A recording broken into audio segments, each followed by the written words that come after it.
వినాయకుడేంటి చూడగానే ఒక వింత రూపం, అంత లంబోదరుడు ఉంటాడు. చూస్తే ఏనుగు మొహం, ఆ చెవులేంటి, వాహనం ఏంటి, ఎలుక ఏంటి, చివరికి తీసుకెళ్ళి నిమజ్జనం చేసేయడం, మళ్ళీ దానికి చెప్పడం గొప్పగా గంగమ్మ ఒడికి చేరుకున్నటువంటి లంబోదరుడు. వినాయకుడు అనగానే మీకేం గుర్తొస్తుంది అసలు? చిన్నారి చిట్టెలుకెలా భరించరా లంబోదరా. పైకి కనిపిస్తున్న దాని వెనకాల ఇంకొకటి ఉంటుంది అని కనుక మనం అర్థం చేసుకోగలిగితే అప్పుడు మనకి వినాయకుడి ఏనుగు. వినాయకుడికి సిద్ధి బుద్ధి అన్నారు, సూర్యుడికి కూడా 2 భార్యలు అని చెప్పారు. గతంలో మనం రాముడి గురించి మాట్లాడుకున్నప్పుడు దశరథ మహారాజుకి ముగ్గురు భార్యలు ఉన్నారు. వీటన్నిటి గురించి మాట్లాడుకుంది, ఇంక్లూడింగ్ శివుడికి కూడా 2 భార్యలు. Bad qualities and negative qualities tabular form. అది మన జీవితంలో మన చుట్టుపక్కల వాళ్ళల్లో ఒకళ్ళేమో నెగిటివ్గాను ఒకళ్ళు పాజిటివ్గాను ఉంటారు. అసలు మనలోనే నెగిటివ్ పాజిటివ్ ఉందిగా. పురాణాలన్నింటినీ పుక్కిట పురాణాలు అంటారు, పురాణాలకి ఆధారం లేదంటారు. ఏదైనా ఆధారం ఉంటే అది చరిత్ర అవుతుంది, దానికి తెలుసుకోవచ్చు అంటారు. ఈ ఆధారాలు లేని పురాణాల కోసం మనం మాట్లాడుకోవాల్సిన అవసరం ఉందా అనేది కూడా. నేనేంటంటే పురాణాలకి ఆధారం ఉండాల్సిన అవసరం లేదంటాను నేను. ఎందుకంటే పార్వతీదేవి ఒక సృష్టించింది, ఒక బాలకుడు ఉన్నాడు. ఆ విషయం లయకారకుడైనటువంటి శివుడికి తెలియదా? దేవుడు అన్నీ తెలుస్తాయి. చీమ కూడా శివుడి ఆజ్ఞ లేనిది కుట్టదు. ఎందుకు తెలుసుకోలేకపోయాడు? అంత కోపం ఎందుకు? చిన్న బాలుడు, దేవుడు ఆయన, చిన్న బాలుడు అడ్డుకున్నాడని కోపంతో తల నరికేస్తాడా? మళ్ళీ దేవుడే కదా, ప్రాణం పోయొచ్చు కదా, వెతికి వెతికి ఏనుగు తలను తీసుకొచ్చి పెడతాడా? ఏంటి అసలు ఇది? మనిషికి ఎంత మెమరీ ఉంటుందో ఏనుగు అంత ఉంటుంది. బాడీ లాంగ్వేజ్ కానీ, బ్రెయిన్ పవర్ కానీ, మెమరీ పవర్ కానీ, ఇంటెలిజెన్స్ కానీ, ఇప్పుడు మనం చెప్పుకున్న ఎమోషన్స్ కానీ.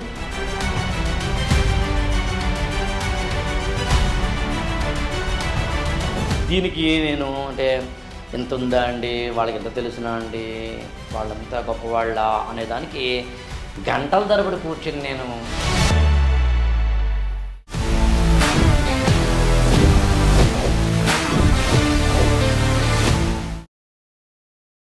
నమస్తే, వెల్కమ్ టు ఐ డ్రీమ్ అవివి విత్ ఆకేళ్ళ చాప్టర్ 1 వినాయకుడు.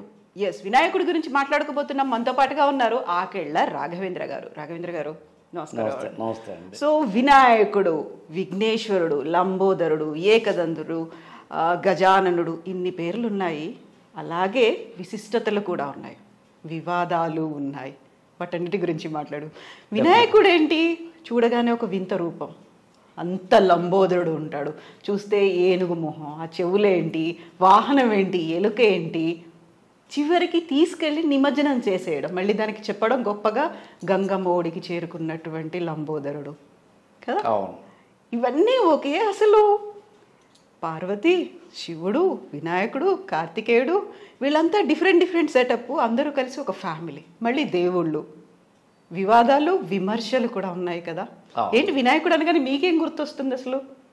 అంటే బేసికల్గా మీరు ఇందాక చెప్పిన వాటిలో ఒక ఆకారానికి సంబంధించి, ఆకారంలో ఉన్న ఒక పెక్యులియారిటీ, నేను దాన్ని వికృతాన్నో వికారాన్నో ఏమన్నో, ఒక పెక్యులియారిటీ, ఒక విశిష్టత, లేదా ఒక అంటే మనం అబ్నార్మల్ అంటాం, అసాధారణత్వం, ఇవే కనిపిస్తాయి మనిషికి లేదా దేవుడికి. మానవ దేహానికి ఏనుగు తలకాయ, పెద్ద పొట్ట, పెద్ద ఆకారము, ఆయన్ని మోయడానికి ఖచ్చితంగా ఏనుగో ఏదో ఉండాలి, కానీ చిట్టెలుక.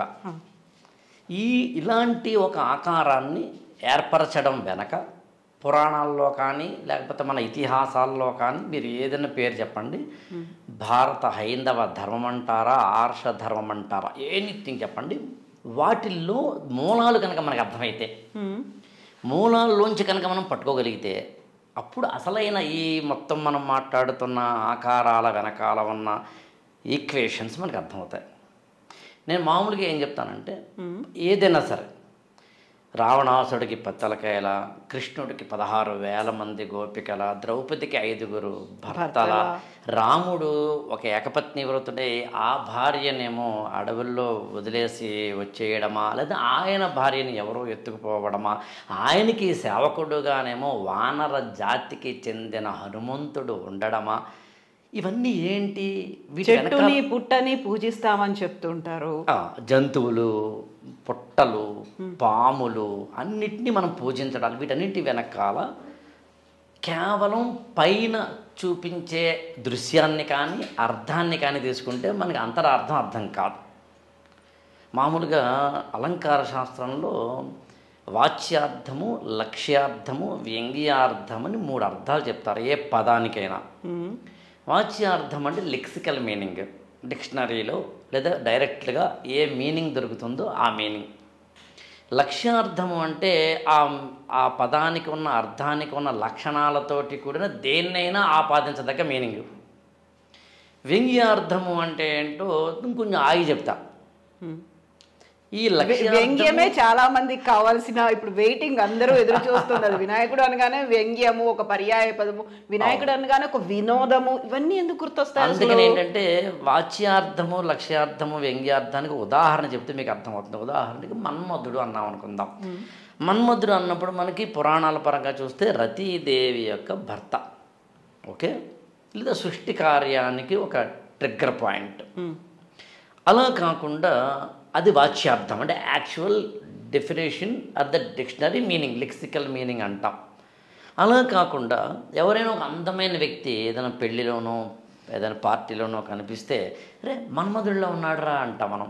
ఇక్కడ మన్మధుడిలో ఉన్నాడురా అంటే అర్థం ఏంటంటే ఆ మన్మధుడి యొక్క అందం అనే గుణాన్ని తీసుకొచ్చి ఇక్కడ ఆపాదించడం జరుగుతుంది.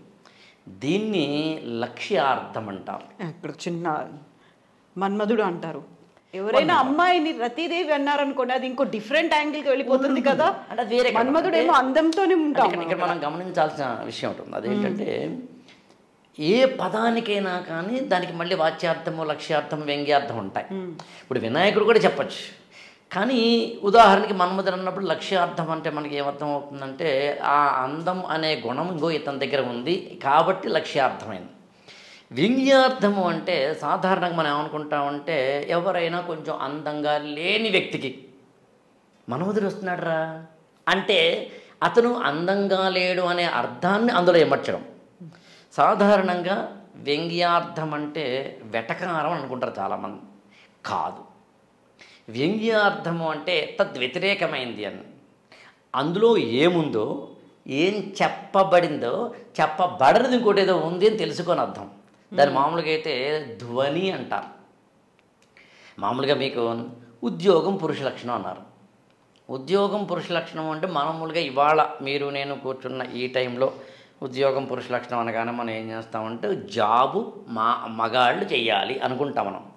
కానీ ఉద్యోగము అనే పదం పుట్టినప్పుడు దాని అర్థం ఏదో జీతం ఇచ్చే ఒక జాబ్ అని కాదు, ప్రయత్నం అని అర్థం. అందుకనే మహాభారతంలో ఉద్యోగ పర్వము అని ఒక పర్వం ఉంటుంది. అంటే ఉద్యోగం అంటే ప్రయత్నం. అక్కడ రాయబారానికి ప్రయత్నం చేశారు కాబట్టి ఉద్యోగ పర్వం అన్నారు. అలా ఉద్యోగం అంటే ప్రయత్నం అని అర్థం. పురుషుడు అంటే మానవుడు అని అర్థం, మగాడు అని అర్థం కాదు. అందులో ఉద్యోగం పురుష లక్షణం అనే పదానికి ఏ అర్థం మారింది వాళ్ళ అంటే మనం అర్థం చేసుకునేది కాకుండా అది ఒరిజినల్గా ఎక్కడ పుట్టిందో ఆ అర్థాన్ని మనం అర్థం చేసుకోవాలి. అది యాక్చువల్గా ఉద్యోగం పురుష లక్షణం. ముష్టి అంటాం. ముష్టి అంటే యాక్చువల్గా పిడికిలి అని అర్థం. అందుకనే ముష్టి యుద్ధం, ముష్టి ఘాతాలు లాంటి పదాలు వాడతాం. కానీ దాన్ని తీసుకెళ్ళి మనం ఎక్కడ వాడతాం? ముష్టి అంటే బెచ్చం అనే అర్థంలో అడుక్కోవడం అర్థంలో వాడతాం. అలాగే కంపు అనే పదం ఇవాళ యాక్చువల్గా మనకి దుర్వాసన అనే పదంలో వాడతాం. కానీ నన్నయ్య మహాభారతంలో దాన్ని సువాసన అనే అర్థంలో వాడారు. అంటే ఉద్యోగమైనా లేదా పురుషైనా కంపైనా ముష్టైనా ఒకప్పుడు దాని అర్థం ఏదైతే భిన్నమై ఇవాళ భిన్నంగా మారిందో అలా వ్యంగ్యము అంటే ఒకప్పుడేమో దానికి వ్యతిరేకమైనది అని అర్థం. కానీ దాని వ్యతిరేకమైనది సాధారణంగా మనం ఏం చేస్తామంటే మన నిత్య జీవితంలో దాని ఆపోజిట్ మీనింగ్ తీసుకుంటాం. కాబట్టి ఇవాళ దానికి వెటకారని అర్థం వచ్చింది. ఇదంతా మీకు ఎందుకు చెప్పానంటే వాచ్యార్థము, లక్ష్యార్థము, వ్యంగ్యార్థాల్లో ఆ మూడవది ఏదైతే ఉందో దాన్ని యాక్చువల్గా ఆనందవర్ధనుడు లాంటి వాళ్ళు ధ్వని అనే పదంతో వాడతారు. కానీ సింపుల్గా చేసి చెప్పాలి అంటే మీరు ఏదైనా ఇవ్వండి, అదొక పదమైనా సరే, ఒక కథ అయినా సరే, ఒక ఆచారమైనా సరే, ఒక సంప్రదాయమైనా సరే, ఒక నమ్మకమైనా సరే, అంటే ఒక విశ్వాసమైనా సరే, వేదమైనా సరే, వేదంలోని పదాలైనా సరే, పురాణాలైనా సరే, కావ్యాలైనా సరే, ఆ మాటకు వస్తే మన ఇళ్లల్లో మన నిత్య జీవితంలో రోజు జరిగే దాంట్లో ఏదైనా సరే పైకి కనిపిస్తున్న దాని వెనకాల ఇంకొకటి ఉంటుంది అని కనుక మనం అర్థం చేసుకోగలిగితే అప్పుడు మనకి వినాయకుడి ఏనుగు తలకాయ వెనకాల ఇంకోటి ఏదో ఉంటుందో అర్థం అవుతుంది, లేదా అర్థం కాదు.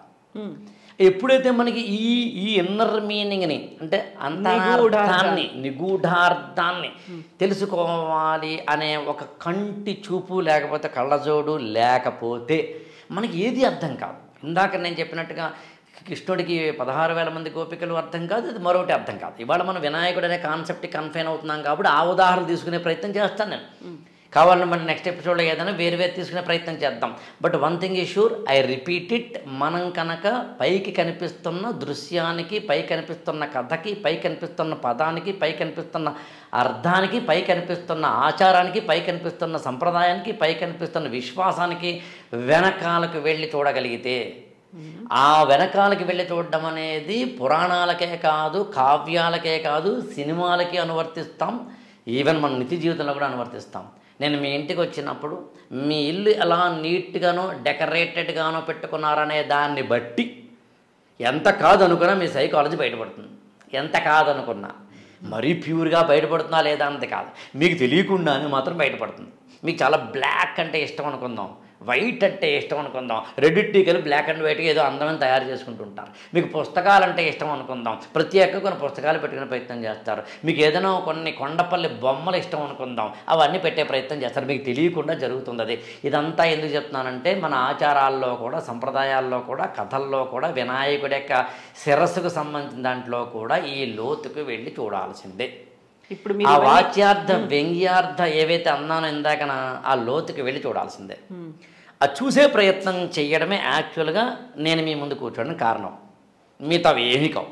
అప్పుడు మీకు ఒక 2-3 ఇమ్మీడియట్గా వచ్చే డౌట్ ఏంటంటే, ఆకేళ్ళ గారు ఇప్పుడు ఏంటి పురాణాల గురించి, వాటి విశిష్టత గురించి మాత్రమే చెప్పబోతున్నారా? వినాయకుడు అనగానే మనకేదో దేవుడు అంటే ఇంకొక కైండ్ ఆఫ్ దాంట్లో ఆ జానర్లోకి వెళ్ళిపోతాం. మీరు మమ్మల్ని అక్కడికి తీసుకెళ్తున్నారా? అదేం లేదు. నేనేమంటానంటే పురాణాలంటే అవేవో మనకు అర్థం కానివి, లేదా పురాణాలు, ఇతిహాసాలు, కావ్యాలు అంటే మన జీవితానికి అనువర్తించనివి అన్నా కూడా నేను నమ్మను. నేను అంతే పెద్ద ఆశ్చర్యమేం లేదు, మామూలుగా చెప్తా.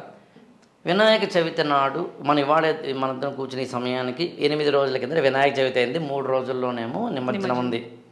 వినాయక చవితి నాడు మనం ఏం చేస్తాం, ఒక 21 పత్రిల్ని తీసుకొచ్చి, మాచీ పత్రం కావచ్చు, మరొక పత్రం కావచ్చు, గన్నేరు కావచ్చు, లేకపోతే కనుక ఏదైనా ఇతరత్రావి 21 పత్రాలు, 21 ఏకవింశతి పత్రాలు తీసుకొచ్చి పూజ చేస్తాం. ఈ ఆయుర్వేద వైద్యుడినైనా మీరు అడగండి, లేదా వినాయక చవితి నాడు అన్ని పత్రికల్లోనూ ఆ పత్రి వెనకాల ఉన్న, అంటే ఆకుల వెనకాల ఉన్న ఆయుర్వేద విశేషాలు, ఔషధ గుణాలు అంటే చూడండి. మన జీవితంలో మార్నింగ్ నుంచి ఈవినింగ్ వరకు మనకు వచ్చే చిన్న చిన్న జబ్బులు, చిన్న చిన్న వ్యాధులు, రుగ్మతలు ఏవైనా సరే, కోల్డ్ కావచ్చు, హెడేక్ కావచ్చు, ఎసిడిటీ కావచ్చు, మరొకటి కావచ్చు, వీటన్నిటికీ ఎక్కడున్నాయి అంటే మన ప్రకృతిలో కనిపించే ఆకుల్లోనూ పత్రాల్లోనూ ఉన్నాయి. వాటిని తీసుకొచ్చి చేసే ప్రయత్నం ఇక్కడ యాక్చువల్గా. అది నేనే చెప్పక్కర్లేదు, నాకన్నా బాగా ఆయుర్వేద వైద్యులు చెప్తారు. But what I want to convey, ఒక ఏకవింశతి పత్రిని తీసుకొచ్చి ఒక వినాయకుడికి పూజ చేయడం వెనకాల ఇంత కథ ఉంది అని చెప్పే ప్రయత్నం, అది అందరికీ తెలుసును. ఇంకా అనేకమైన లోతులు ఉన్నాయని చెప్పడం నా ఉద్దేశం. ఉదాహరణకి వినాయకుడి భార్యల పేర్లేంటి? సిద్ధి, బుద్ధి, సిద్ధి. అవే ఎందుకు పేర్లు ఉండాలి? తప్పేముంది, ఉండొచ్చు కదా.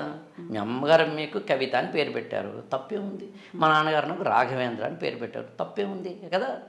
అదేం లేదు. సార్థక నామధేయం అనే పదం వాడతాం కదా. సరే, వినాయకుడు అంటే విశేషమైన నాయకుడు అర్థం వస్తుంది, గణపతి అంటే గణాలకు అధిపతి అని అర్థం వస్తుంది, లంబోదర అంటే చాలా పెద్ద పొట్ట కలిగిన వాడిని అర్థం వస్తుంది. ఇలా ఆయన మొత్తం నామాలన్నింటినీ తీసుకుని కావాలంటే అష్టోత్తర శతనామావళి వేసుకుంటే 108 ఆయన పేర్లలో 108 అర్థాలు చెప్పుకోవచ్చు, అది వేరే కథ. కానీ బుద్ధి, సిద్ధి అనే 2 పేర్లు ఉన్నాయి, ఉండడం తప్పేం కాదు అనుకుందాం. కానీ మామూలుగా మనకి ఆ పేర్లు పక్కన పెడితే వాటి గుణాలు ఏంటి? బుద్ధి అంటే ఏంటి? మామూలుగా ఎప్పుడు అంటామనే బుద్ధి లేదు రెడికి అంటాం, అవునా?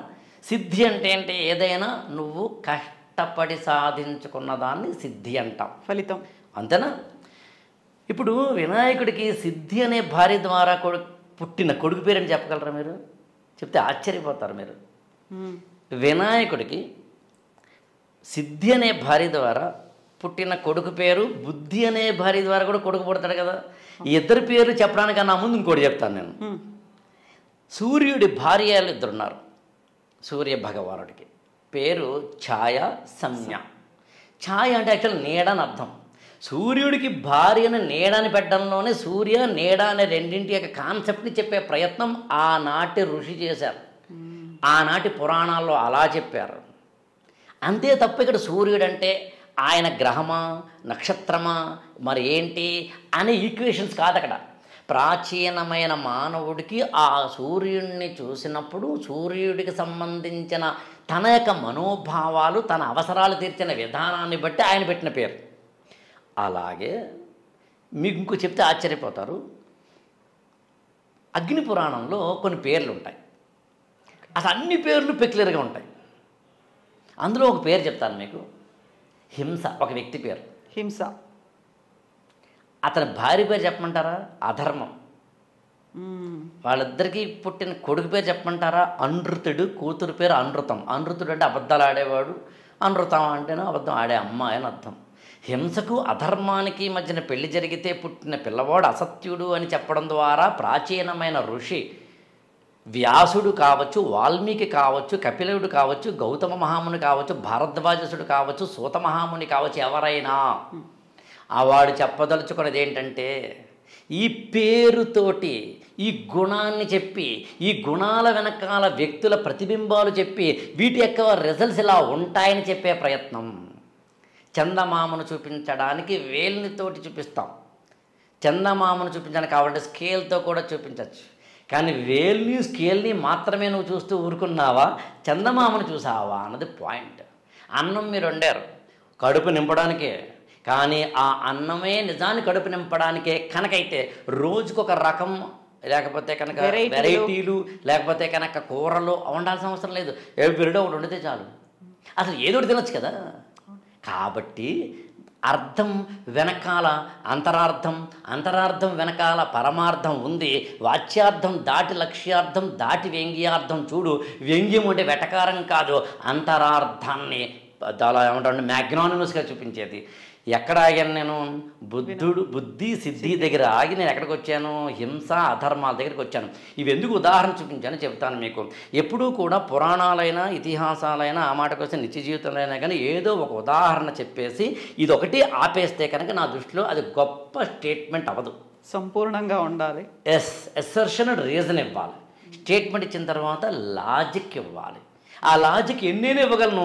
మీరు నాకు ఇచ్చిన టైం ఏదో అరగంట 40 minutes ఏదో ఉంటుంది కాబట్టి నేను ఆపుతాను. యాక్చువల్గా మీకు ఓపిక ఉంటే నేను ఎవ్రీ టైం ఇలాగే వస్తాను. వివిధ రకాలైన వాటిని మాట్లాడే ప్రయత్నం చేద్దాం. దాంతో మొదలుగా ఇవాళ మన జీవితాల్లో మనల్ని ప్రభావితం చేసే పెళ్లి కావచ్చు, డైవోర్స్ కావచ్చు, లివింగ్ రిలేషన్షిప్ కావచ్చు, సెంటిమెంట్లు కావచ్చు, పూజా విధానాలు కావచ్చు, మతం కావచ్చు, కులం కావచ్చు, ఏదైనా సరే మూలాన్ని వెతికే ప్రయత్నం చేస్తే మన జీవితాల్లో అసలైన సత్యాన్ని చేరుకోగలం అని చెప్పడానికి ఉద్దేశం. ఇప్పుడు చూడండి, మీరు అన్నారు కాబట్టి నెక్స్ట్ కంటిన్యూయేషన్ గురించి అడిగినప్పుడు, ఇప్పుడు వినాయకుడికి సిద్ధి బుద్ధి అన్నారు, సూర్యుడికి కూడా 2 భార్యలు అని చెప్పారు. గతంలో మనం రాముడి గురించి మాట్లాడుకున్నప్పుడు దశరథ మహారాజుకి ముగ్గురు భార్యలు ఉన్నారు. వీటన్నిటి గురించి మాట్లాడుకుంది, ఇంక్లూడింగ్ శివుడికి కూడా 2 భార్యలు. పెళ్లి గురించి మాట్లాడుకుంటున్నప్పుడు ఇవన్నీ యాడ్ అవ్వాలి. అట్ ద సేమ్ టైం హింస ధర్మం గురించి చెప్పారు. హింస ధర్మం అనగానికి హింస అధర్మం, సుర అసురులు ఉంటారు అక్కడ, చెడు మంచి అని. హింస అధర్మం అనగానే అదేదో చెడు అసురులు అదే వచ్చేసింది. దైవ అసుర సంపత్ విభాగ యోగం అని ఉంటుంది. యాక్చువల్గా అది చదివితే మీరు ఆశ్చర్యపోతారు. Bad qualities and negative qualities tabular form అది. మన జీవితంలో మన చుట్టుపక్కల వాళ్ళల్లో ఒకళ్ళేమో నెగిటివ్గాను ఒకళ్ళు పాజిటివ్గాను ఉంటారు. అసలు మనలోనే నెగిటివ్ పాజిటివ్ ఉందిగా. అసలు మనలోనే 2 ఉన్నాయని చెప్పేదే అర్ధనారీశ్వర తత్వం. ఆండ్రోజియనస్ మైండ్ అంటారు దాన్ని. వర్జీనియా ఉల్ఫ్ లాంటి వాళ్ళు కూడా రాశారు. అంటే వర్జీనియా ఉల్ఫ్ వాళ్ళు లాంటి వారు రాశారు. ఎందుకు పదం వాడు రాశారు కాబట్టి ఎందుకు చెప్పుకుంటున్నాం. ఎప్పుడైతే కనుక మనం కాస్తో మనం మాత్రమే కాకుండా వెస్టర్నర్స్ మరొకరో ఆలోచించినప్పుడు దానికి కొంచెం స్టాండర్డైజ్ని పెంచడం అంతే. ఇంతకీ ఎక్కడ ఆగాం మనం? ఈ రెండు మాత్రం ఎపిసోడ్స్ గా వచ్చేస్తున్నాయి మనకి. ఎన్నైనా చేద్దాం, మీ ఓపిక ఎన్నైనా చేద్దాం. ఎక్కడ ఆగాం మనం? సిద్ధి బుద్ధి వినాయకుడికి సిద్ధి వల్ల పుట్టిన కొడుకు పేరు క్షేముడు, బుద్ధి వల్ల పుట్టిన కొడుకు పేరు లాభుడు. క్షేముడు లాభుడు అంటే క్షేమము లాభము అనే దాని రెండింటినీ తీసుకుని నీ జీవితంలో సిద్ధి పొందితే క్షేమం ఉంటుంది, బుద్ధి వస్తే లాభం ఉంటుంది అని చెబుతూ విఘ్నాలు లేకుండా కనుక నువ్వు పని చేస్తే, ఒక పనిని కనుక మామూలుగా మీరు చిన్నప్పుడు మీరు విన్నారో తెలియదు కానీ ఫస్ట్ డే స్కూల్కి వెళ్తాడు, ఆ మరునాడు స్కూల్ మానవరు, ద్వితీయ విఘ్నం వద్దంటారు. ద్వితీయ విఘ్నం అని కొంతమంది కొంచెం దాని తగ్గ తృతీయ విఘ్నం కూడా వద్దంటారు. ఎందుకనంటే అందులో పెద్ద ఈక్వేషన్స్, సెంటిమెంటు, ఇదేదో పురాణాలు చెప్పారండి, మీరందరూ ఛాందసులండి, మీరందరూ వేస్ట్ అండి, ఏమీ కాదు. ఒక సింపుల్, నువ్వు ఒక పని చేసేటప్పుడు దాని మీద భక్తి శ్రద్ధ లేకపోతే నువ్వు ఆ పని చేయవు. భక్తి శ్రద్ధ నీకు ఫస్ట్ డే ఎలాగూ ఉంటుంది, అది కొంచెం లాగితే సెకండ్ డేకి వస్తుంది, ఇంకొంచెం లాగితే థర్డ్ డేకి వస్తుంది. మానవుడు బాగా బతకడానికి ఇవన్నీ ఉపయోగపడ్డాయి. ఆ రోజేమో పురాణ ఇతిహాసాలు, కావ్యాలు లాంటివి, ఇవాళేమో వ్యక్తిత్వ వికాసమో, జీవన వికాసమో, లేకపోతే కనుక ఒక అయాన్ లాంటి ఫిలాసఫీయో, లేకపోతే కనుక మ్యాక్స్ వెబర్ లాంటి వాళ్ళు రాసినవో, లేదా మరొకరో ఇవాళ మనం చూస్తున్న వాటిలో డీకోడింగ్ కనుక చేయాలంటే, 360 డిగ్రీస్లో మాట్లాడుకోవాలంటే, క్షేమము లాభము అనే రెండింటిని మానవ జీవితంలోకి పెర్సానిఫికేషన్ చేసే ప్రయత్నం చేయడం. అలా అనుకుంటే ప్రతిదీ అంతే. అలా మనకి చెప్పడానికి ప్రాచీనమైన ఋషులు చేసిన పని ఏంటంటే కథల ద్వారా చెప్పే ప్రయత్నం చేయడం. ఇక్కడ ఇంకో విషయం కూడా చెప్పాలి. అనూరుడు అని ఒక ఉంటారు. అనూరుడు ఎవరు అంటే యాక్చువల్గా రామాయణంలో జటాయు యొక్క తండ్రి. అనూరుడు అంటే కాళ్ళు లేనివారు అనర్థం. కాళ్ళు లేకపోవడం అంటే అది యాక్చువల్ తొడలు లేవని అర్థం. ఊరు అంటే తొడ, అనూరుడు అంటే తొడ లేకపోవడం, కాళ్ళు లేకపోవడం. కాళ్ళు లేని అనూరుడు సూర్యుడి యొక్క రథానికి రథసారథి, డ్రైవర్ ఆఫ్ సూర్య రథ. సూర్యుడి రథానికి ఒకటే చక్రం ఉంటుంది. సూర్యుడి యొక్క రథంకి 7 గుర్రాలు ఉంటాయి, సప్తశ్వాలు. ఈ 7 గుర్రాలు అటొకటి ఇటొకటి వెళ్ళిపోతుంటే తాళ్ళు పట్టుకుందామంటే తాళ్ళేమో పాములే ఉంటాయి. ఈ 7 గుర్రాల ఏకచక్ర రథం నడుపుతున్నవాడి కాళ్ళు లేవు. ఎక్కడ ఉంది అంటే మేఘాల్లో ఉంది, లేదా గాలిలో ఉంది. ఇన్ని డీమెరిట్స్ ఉన్నా ఆయన టైంకి వస్తాడు అని చెప్పే ప్రయత్నమే సూర్య భగవానుడికి సంబంధించిన, ఆయన వస్తేనే పొద్దున అవుతుంది అనేది, సాయంత్రం ఆయన వల్లనే ఎక్కువ అనేది, ఆయన వల్లనే ఆరోగ్యం అని చెప్పేదే యాక్చువల్గా. ఎందుకు చెప్తానంటే నువ్వు ఎంత డీకోడ్ చేస్తావో నీ ఇష్టం అని చెప్పే ప్రయత్నం చేయడం. ఆ డీకోడింగ్ అది మచ్ మోర్ ఇంపార్టెంట్ అని చెప్పడం నేను. అందుకని వినాయకుడికి సంబంధించి ఇప్పుడు నేను చెప్పినవి ఏవైనా కానీ ఆయన శిరస్సుకు సంబంధించి కానీ మరొకటి కాదు. ఇక్కడ ఇంకొకటి కూడా చెప్పాలి మీకు. ఎలాగో మీరు ఇందాక పురాణాలు అన్నారు కదా, వేదాల్లో ఒక విషయాన్ని నేరుగా చెబుతాయి, సూటిగా చెప్తాయి. అందుకని వేదాలని ప్రభు సంహితాలు అంటారు. అంటే వేదం నేరేటివ్నెస్ ఎలా ఉంటుందంటే డాక్యుమెంటరీలా ఉంటుంది. మీకు దూరదర్శన్లోనూ లాంటి వాటిలో కొన్ని డాక్యుమెంట్స్ వస్తాయి. సిగరెట్లు కాల్చకూడదనో, డ్రగ్స్ తీసుకోకూడదు, డైరెక్ట్గా చెప్తాయి.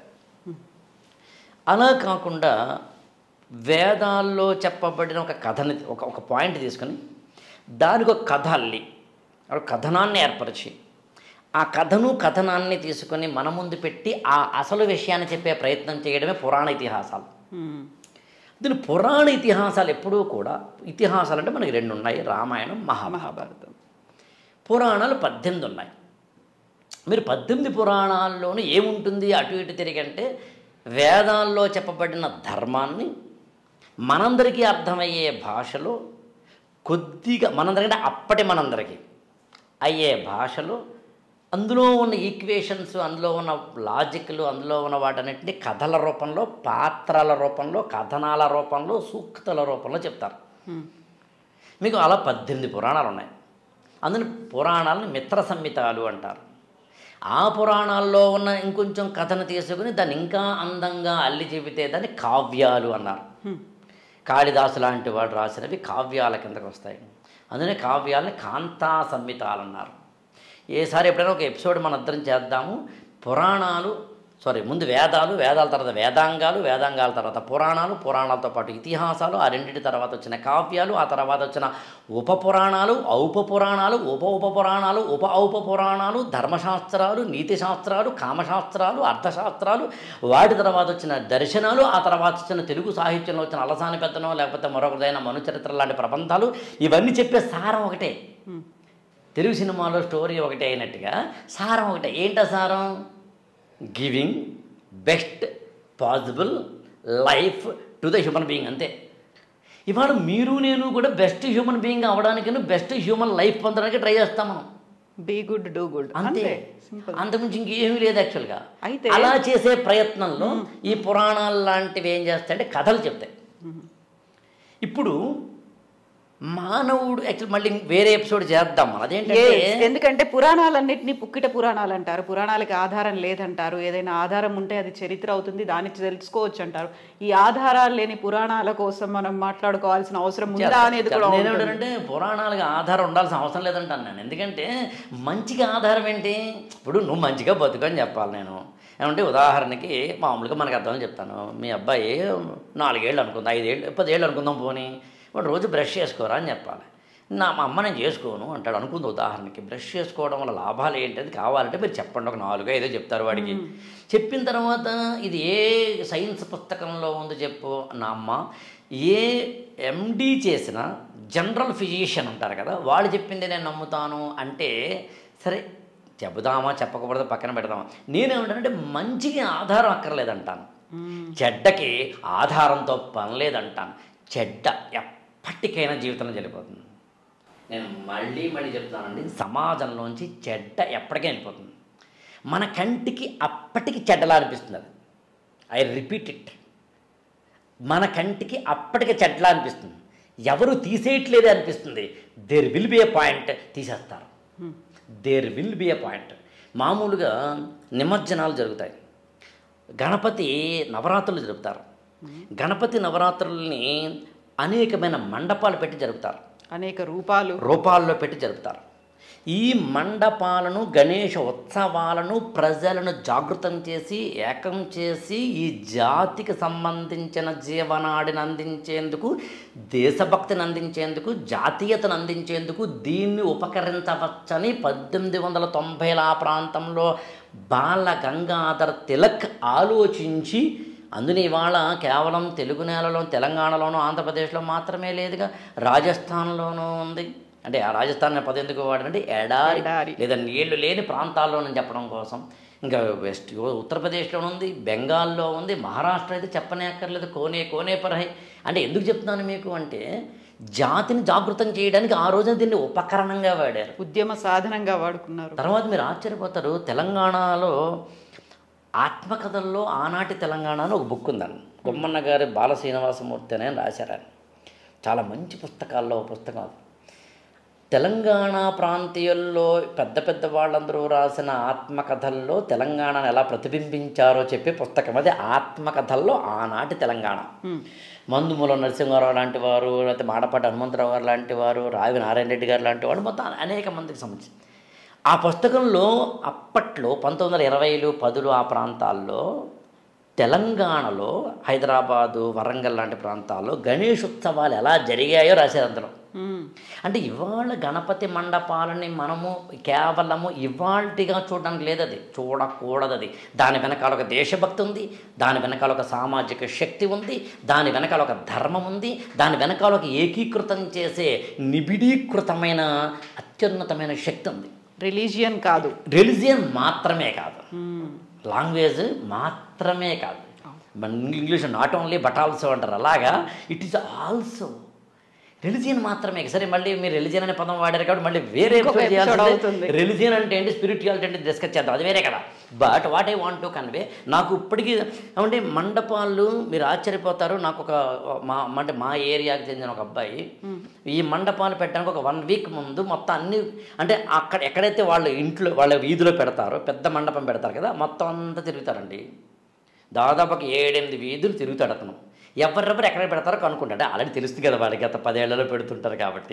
అన్న నువ్వు ఇక్కడ పెడతావు కదా, అన్న నువ్వు అక్కడ పెడుతున్నావు కదా, అన్న నువ్వు అక్కడ పెడుతున్నావు కదా, అని ఎవరెవరు ఎక్కడ పెడుతున్నారో చూసుకొని ఎక్కడి నుంచి ఎవరికి ట్రాఫిక్ డిస్టర్బ్ కాకుండా ఉండేలాగా రూట్ మ్యాప్ తయారు చేసి ఆ రూట్ మ్యాప్ని ఒక చిన్న పేపర్లో వేసి పంచిపెడతాడు అతను.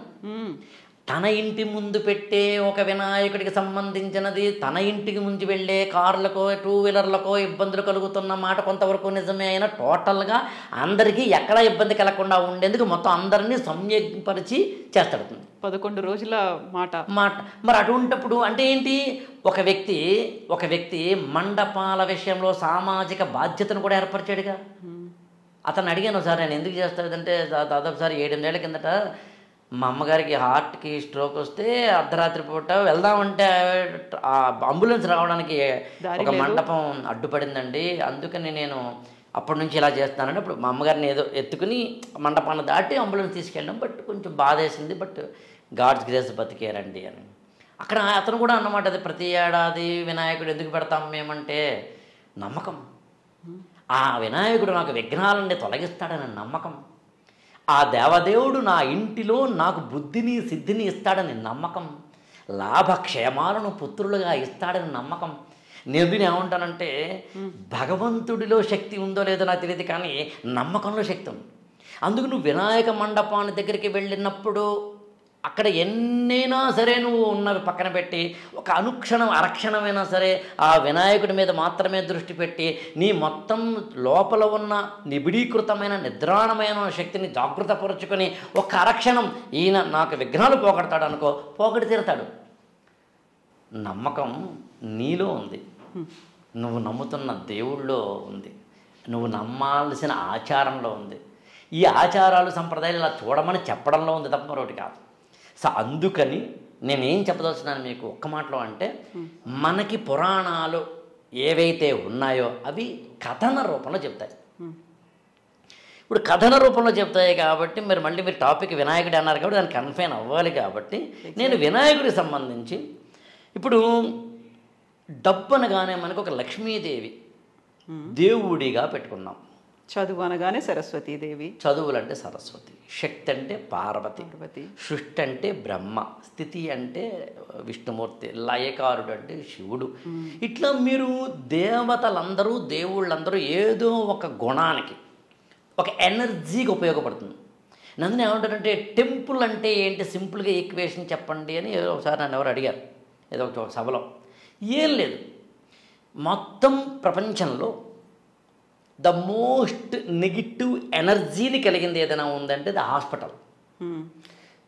హాస్పిటల్లో లోపలికి వెళ్ళేవారు రోగార్తులైతే కనుక బాధలో వెళ్తారు, లోపల ఉన్నవాళ్ళు రోగులు బాధల్లో ఉంటారు, వాళ్ళని చూడ్డానికి వెళ్ళేవాళ్ళు కూడా బాధలోనే ఉంటారు. అన్ని బాధలు, అన్ని వేదనలు, అన్ని కన్నీటి మయంతో కూడిన ఒక నెగిటివ్ వైబ్ కలిగినది హాస్పిటల్. ఇప్పుడు తిరగేయండి, లోపలికి వెళ్ళేవాడు ఆ ఎనర్జీ నాకు వస్తుంది, ఆ శక్తి నాకు వస్తుంది, నా కష్టాలన్నీ తీరిపోతాయి, నా బాధలన్నీ తీరిపోతాయి, నా ఆవేదనలన్నీ తీరిపోతాయి, నా అత్యద్భుతమైన జీవితం బాగుపడబోతోంది అనేది ఒక పాజిటివ్ వైపుతో లోపలికి వెళ్తాడు ఆశావహ దృక్పథంతో. బయట నుంచి వచ్చేవాడు అమ్మా ఎంత ఆనందంగా ఉందో, అబ్బా ఏం దర్శనం కలిగిందో, ఆ దర్శనం కలగడంతో ఎంత ఆనందం వేస్తుందంటే నాకు అత్యద్భుతమైన ఆనందం, నాకు అంత ఆనందం కాదు యాక్చువల్గా, నా కష్టాలన్నీ తీరిపోయి అని ఛాతీ వెడల్పు పెట్టుకుని బయటకు వస్తాడు, వెన్నుపాము నిటారుగా పెట్టుకు వస్తాడు. ఎక్కడ జరుగుతుంది? టెంపుల్లో జరుగుతుంది, గుడిలో జరుగుతుంది, ఒక శక్తి కేంద్రం. ఎగ్జాక్ట్లీ, గుడి అనేది ఒక శక్తి కేంద్రం, ఒక పాజిటివ్ వైబ్. అందుకు నేను ఏమంటానంటే, నేను ఏం చెప్పదలుచానంటే నువ్వు ఇలా నమ్మి వెళ్ళమని చెప్పడమే నా ఉద్దేశం. ఇలా నమ్మి వెళ్ళు, ఇలా నమ్మి వెళితే నీకు జరుగుతుంది, ఇలా నమ్మకం నీలో ఉంది, నీ సబ్కాన్షియస్ మైండ్లో ఉంది. నీకు ఈ నమ్మకాలు ఏర్పరిచేందుకు వీలుగా దాన్ని నిర్మాణం చేశారు. మనకి మామూలుగా కాలేజీలు ఎలా ఉంటాయి, ఒక లైబ్రరీ తోటో లేకపోతే అక్కడ ల్యాబ్ తోటో లేకపోతే అక్కడ పచ్చని మొక్కలతోటో ఉంటే అడ్వాంటేజ్ ఏంటి, చదువుకోవాలనే కోరిక కలుగుతుంది. అలా కాకుండా ఈ పక్కన ఒక చిన్న పబ్బు పెట్టి ఆ పక్కన అందులోనే కాలేజ్ క్యాంపస్లు ఇవన్నీ పెడితే ఎలా ఉంటుంది, చదువుకోవాలనేది పోతుంది. మామూలుగా కాలేజీ స్టూడెంట్స్ని ఎవరైనా ఏదో అలా మంచి నీట్గా డ్రెస్, నీట్గా యూనిఫామ్ నీట్ షేప్డ్ ఎందుకంటారు, నీ యొక్క బాడీ లాంగ్వేజ్లో, నీ యొక్క డ్రెస్సింగ్లో నీకు తెలియకుండా నీ ఇన్నర్ ఫీలింగ్స్ దాగి ఉంటాయి. అందరూ గుడికి వెళ్ళేటప్పుడు మంచి బట్టలు వేసుకుంటాం, గుడికి పండగ వచ్చినప్పుడేమో మంచి మంచి డ్రెస్సులు వేసుకుంటాం, తలారా స్నానం చేస్తాం, ఇల్లంతా అలుకుతాము, మామిడి మారేడు అని చెప్పాను చూడండి, అవన్నీ కలిపి అత్యద్భుతమైన పత్రి లేకపోతే కనుక తులసి లాంటి వాటితో చేస్తూ ఉంటాం. అలా అన్నింటికి అంటే లక్ష్మికో లేకపోతే సరస్వతికో లేదా ఎలాగైతే ఒక్కొక్క శాఖలు ఇవ్వబడిన డిపార్ట్మెంట్లు ఇవ్వబడిన లాగా నాకు తెలిసి ఆదిమ ఋషికి మన ప్రాచీనమైన మానవుడికి భారతీయుడికి అంటే తరం తరం నిరంతరం లోపలికి వెళితే మీ నాన్నగారు నాన్నగారు మన తల్లి అలా వెళ్తే కనుక పైకి వెళ్ళేసరికి కొన్ని వందల సంవత్సరాల కిందట ఒక వ్యక్తికి మానవుడికి విఘ్నాలను పోగొట్టే ఒక దేవుడు కావాలి అనిపించింది. విఘ్నాలను పోగొట్టే ఒక దేవుడు కావాలి అనిపించినప్పుడు అలాంటి విఘ్నాలను పోగొట్టే వ్యక్తి జననానికి సంబంధించింది, అంటే గణనాథుడి యొక్క జననానికి సంబంధించి మామూలుగా ఏదో ఒక పురాణంలోనే ఎక్కడ ఉండాలి కదా, ఫస్ట్ ఎక్కడ ఉండాలి కదండి, ఒక ఆది అనేది ఉంటుంది. గణపతి యొక్క జననానికి సంబంధించి 3 పురాణాలు చెప్తాను. వాయు పురాణం, వరాహ పురాణం, బ్రహ్మవైవర్త పురాణం. బ్రహ్మవైవర్త పురాణము ఇది చెప్పినప్పుడు మొత్తం యాక్చువల్గా పురాణాలు 18 అండి. మామూలుగా ఏంటంటే భవిష్య పురాణము, భాగవత పురాణము, మత్స్య పురాణము, మార్కండేయ పురాణము, బ్రహ్మ పురాణము, బ్రహ్మాండ పురాణం, బ్రహ్మవైవర్త పురాణం, విష్ణు పురాణం, వామన పురాణం, వరాహ పురాణం, వాయు పురాణం, అగ్ని పురాణం, నారద పురాణం, పద్మ పురాణం, లింగ పురాణం, గరుడ పురాణం, కూర్మ పురాణం, స్కాంద పురాణం అని 18 పురాణాలు. అష్టాదశ పురాణాలు. ఈ అష్టాదశ పురాణాలు 18 పురాణాల్లో 6x3 కేటగిరీలు ఇవి. తామస పురాణాలు, రాజస పురాణాలు, సాత్విక పురాణాలని. తామస పురాణాలన్నీ శివుడికి బేస్ అయి ఉన్నవి, శివుడు మాత్రమే ఉంటాడని కాదు. రాజస పురాణాలన్నీ విష్ణుమూర్తిని బేస్ అయి ఉంటాయి. సాత్విక పురాణాలన్నీ బ్రహ్మ కొంతవరకు అగ్నిదేవుని బేస్ అయి ఉంటాయి ప్రధానంగా. వీటిలో చిన్న చిన్న కేటగిరీస్ ఉన్నాయి, వేరియేషన్స్ ఉన్నాయి. అది నేను పురాణాలు అనే టాపిక్ని మీరు మాట్లాడతానంటే నాకు అవకాశం ఇస్తే ఆ రోజు చూద్దాం. అది మినహాయిస్తే మీరు నమ్మరు. బ్రహ్మవైవర్త పురాణం మనకి సాత్విక పురాణాల కిందకు వస్తుంది. వరాహ పురాణం రాజస పురాణాల కిందకు వస్తుంది. వాయు పురాణం తామస పురాణాల కిందకు వస్తుంది. మామూలుగా శివుడు ఇవన్నీ కూడా తామసత్వాన్ని కలిగి ఉంటాయి. శైవతత్వాన్ని గురించి చెప్పినప్పుడు మనం ఇప్పుడు మాట్లాడదాము. అంటే 3 పురాణాల కేటగిరీస్ వేరని చెప్పడం నా ఉద్దేశం. కథలు ఉన్నాయని చెప్పడం నా ఉద్దేశం. వినాయకుడి జననానికి సంబంధించిన వేరు వేరు కథలు ఉన్నాయని చెప్పడం నా ఉద్దేశం. కథలు వేరైనా, కథనం వేరైనా, అల్టిమేట్ చెప్పే పాయింట్ ఒకటే అని చెప్పడం నా ఉద్దేశం. అంటే చెప్పే విధానం, వేదవ్యాసుడు మనందరికీ ఆ పురాణాలను అందించేటప్పుడు ఒక్కొక్కరికి ఒక్కొక్క విధంగా అర్థమవుతుంది. ఇప్పుడు మనందరి వాళ్ళ ఇక్కడ కూర్చొని మాట్లాడుతున్నాం, కెమెరా ఉంది, ఐ డ్రీమ్లోంచి మాట్లాడుతున్నాం, ఇక్కడ వ్యూవర్స్కి అనుగుణంగా మనం మాట్లాడతాం. ఇవే మాట నన్ను ఒక టెంపుల్లో మాట్లాడమంటే, ఇప్పుడు నన్ను ఒక టెంపుల్లో మాట్లాడమంటే నేను మాట్లాడే భాష కొంచెం మారుతుందిగా. కూర్చునే వాళ్ళని బట్టి నా భాష మారాల్సిందే. వేవ్ లెంత్ అంటారు, అక్కడ ఆ భాష మారాల్సిందే కదా. మీరు కొంచెం క్లోజ్గా అబ్జర్వ్ చేస్తే, ఇప్పుడు నేను ఇవాళ మీతోటి మాట్లాడడానికి పెట్టుకున్న నియమాల్లో అపభ్రంశ రూపాలను ఉంటాయి. అపభ్రంశ రూపాలంటే మామూలు మనకు చెప్పాలంటే మాట్లాడకూడని పదాలు. మాట్లాడకూడని పదాలు కాబట్టి మాట్లాడలేదు ఇక్కడ. అంటే బూతులు కావు, చిన్న చిన్న పదాలు. సభా మర్యాద అంత అద్భుతంగా చెప్పారు. ఆ సభా మర్యాద పదాలు ఇక్కడ మాట్లాడకూడదు డిసైడ్ అయ్యాను నేను. నన్ను ఒకసారి అనపర్తి అని కాకినాడ దగ్గర ఊరుంటే, ఆ ఊరిలో వాళ్ళు పూర్తిగా ఆధ్యాత్మిక సంబంధించిన ఒక ప్రోగ్రామ్కి నన్ను ఒక చీఫ్ గెస్ట్గా మాట్లాడమని పిలిచినప్పుడు నేను చెప్పాను, ఏమండి నా ఉపన్యాసాలు సినిమా డైలాగులు లేకుండాను, కొంచెం అపభ్రంశ రూపాలు లేకుండానంటే కనెక్ట్ అవ్వడానికి వీలుగా, ఆడియన్స్ కనెక్ట్ అవ్వడానికి వీలుగా వాళ్ళ లాంగ్వేజ్, నిత్య జీవితంలో మనం మాట్లాడే లాంగ్వేజ్ను వాడకుండా నేను ఉండను, నా స్పీచ్లు అలా ఉంటాయి, మీకు వర్కౌట్ కాదు, నేను రానని చెబితే లేదండి పర్లేదండి యూత్ కూడా వస్తారు, ఇవాళ పర్లేదని మరీ అంత కాదని. అయినా నేను ఏం చేశానంటే ఒక పని చేద్దామండి, నేను మాత్రం నాకు నియమం పెట్టుకుంటానని చెప్పి ఒక్క అపభ్రంశ రూపం కూడా రాకుండా ఉండేలా, ఒక్క సినిమా డైలాగ్ కూడా రాకుండా ఉండేలా మాట్లాడేందుకు ప్రయత్నించి, ఇంతైతే ఇన్ని కబంధ హస్తాలు పెట్టేసుకుంటే ఇన్ని తాళ్ళు అరగంట అని చెప్పి అరగంట కన్నా మాట్లాడనని చెప్పి స్టార్ట్ చేశాను. 2 గంటలు మాట్లాడాను. ఎక్కడ అది తెలిసి అందులో అయితే కనుక ఇంగ్లీషు పదాలు కూడా వాడలే. What I want to convey, సభను బట్టి, పరిస్థితిని బట్టి, సభా స్థలాన్ని బట్టి, ప్రేక్షకులను బట్టి, వింటున్న వారిని బట్టి, వాళ్ళ యొక్క పర్పస్ ఆఫ్ ద లెర్నింగ్ని బట్టి మన యొక్క టాక్ అంటే ఇక్కడ 2 అర్థాలు ఉన్నాయి. మాట్లాడటం, మాట్లాడే తీరు 2 మారాలి. కంటెంటు మారాలి, ఎక్స్ప్రెషను మారాలి. ఎంత ఎందుకు చెప్తానంటే పురాణాలలో ఈ 3 రకాలైన పురాణాల్లో గణపతికి సంబంధించిన 3 కథలు ఎందుకుంటాయి అంటే 3 రకాలైన భావోద్రేకాలను అందించేందుకు ఉపయోగపడేవి కాబట్టి. సత్వ గుణము, రజో గుణము, తమో గుణాలకు సంబంధించింది. ఈ 3 గుణాల కలయిక ఈ దేవుడిలో ఉంది అని చెప్పడానికి సంబంధించింది. వినాయకుడు కూడా అంతే. యాక్చువల్గా సత్వగుణము ఉంది ఆయనలో, తమో గుణము ఉంది ఆయనలో, రజో గుణము ఉంది. అది ఎలా ఉందో కూడా చెప్పే ప్రయత్నం టైం ఉంటే చేద్దాం. కానీ 3 పురాణాల్లో మామూలుగా మనందరికీ తెలిసిన కథతో స్టార్ట్ చేద్దాం. ఏంటంటే పార్వతీదేవి నలుగు పిండి పెట్టుకోవడము, ప్రాణం పోయడము, రావడము, శివుడు ఇది మనకు తెలిసింది. ఆ తలకాయని తీసేస్తే అప్పుడు పార్వతీదేవి బాధపడితే ఒక ఏనుగు తలకాయని తీసుకొచ్చి ఇవ్వడం.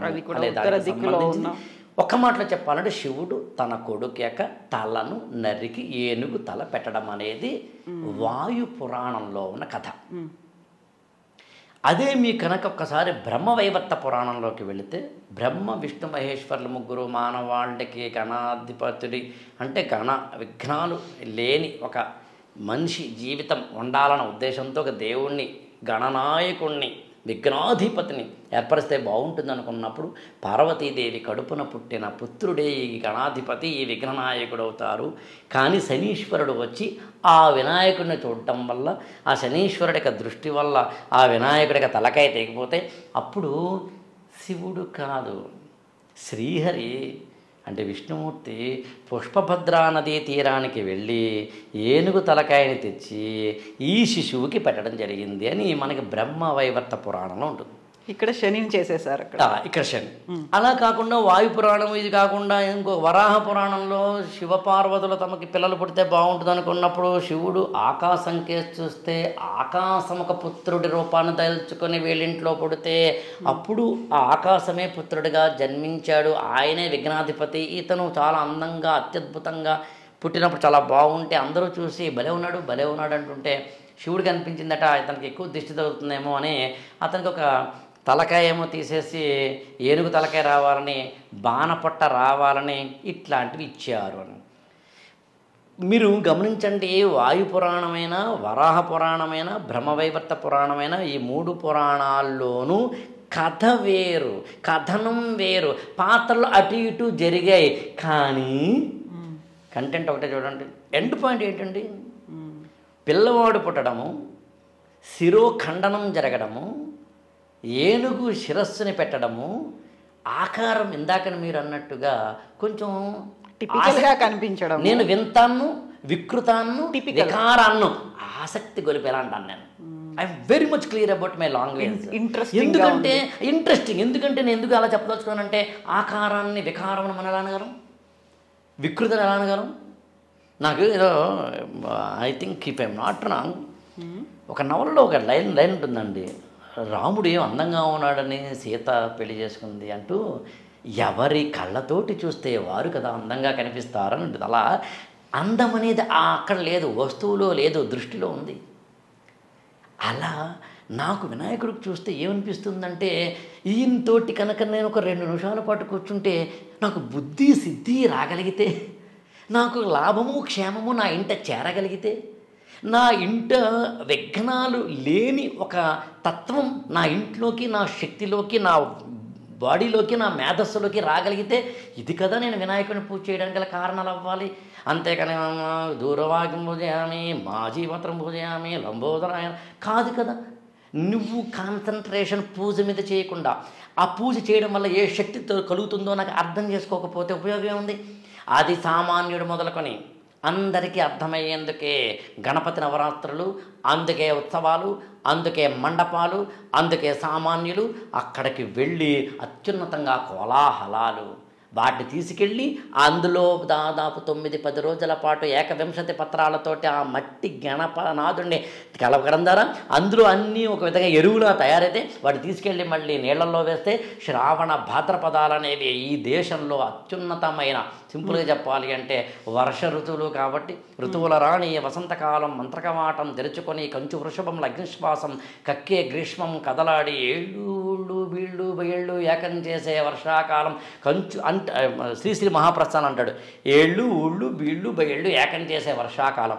శ్రావణ భాద్రపదాలు అనేవి భారతదేశంలో సౌత్ వెస్ట్ మాన్సూన్ వచ్చే రోజులు కాబట్టి వర్షాలు విపరీతంగా పండితే కనుక మొక్కలన్నీ అత్యద్భుతంగా ఉంటాయి కాబట్టి పండ్ల తోటలన్నీ అత్యద్భుతంగా ఉంటాయి కాబట్టి ఈ పండ్లు ఈ ఆకుల్ని తీసుకొచ్చి ఔషధ గుణాలన్నింటి వాటిని తీసుకొచ్చి ఎక్కడెక్కడ మట్టి పేరుకుపోయిందో పేరుకుపోయిన మట్టి అన్నింటినీ కుర్రాళ్ళందరూ వెళ్ళి తీసుకొచ్చి కోలాహలంగా తీసి ఇక్కడ వైపు తీసుకొచ్చి వాటన్నిటినీ మట్టి గణనాథుల్ని చేస్తే ఆ గణనాథులతోటి వీళ్ళు పూజ చేస్తే ఈ 9 రోజుల పాటు ఎవరో ఒకరు చెప్పిన ప్రవచనాలు వినడం ద్వారా అసలు పౌరాణికత అంటే ఏంటో తెలుసుకోవడం ద్వారా ఈ జాతి జీవనాడి అయిన భారతీయ ధర్మాలను ఇదిగో ఈ 9 రోజులు వినడం ద్వారా పుస్తకాల్లో చెప్పనివి స్కూళ్ళల్లో చెప్పలేనివి ఏవైనా ఉంటే జీవితానికి సంబంధించినవి ఇక్కడ పెద్దవాడు చెబితే ఈ పిల్లలు వింటారు కదా నా ఉద్దేశంతో గణనాథుణ్ణి మనం నిమజ్జనము, ఆ నిమజ్జనంతో మళ్ళీ నీళ్లలో కలపడం, ఆ కలపడం ద్వారా మళ్ళీ అన్ని ఔషధ గుణాలతోటి మినరల్స్ అంటే ఖనిజ లవణాలతోటి అవుతుంది. కాబట్టి అలాగే మీరు అవకాశం ఇస్తే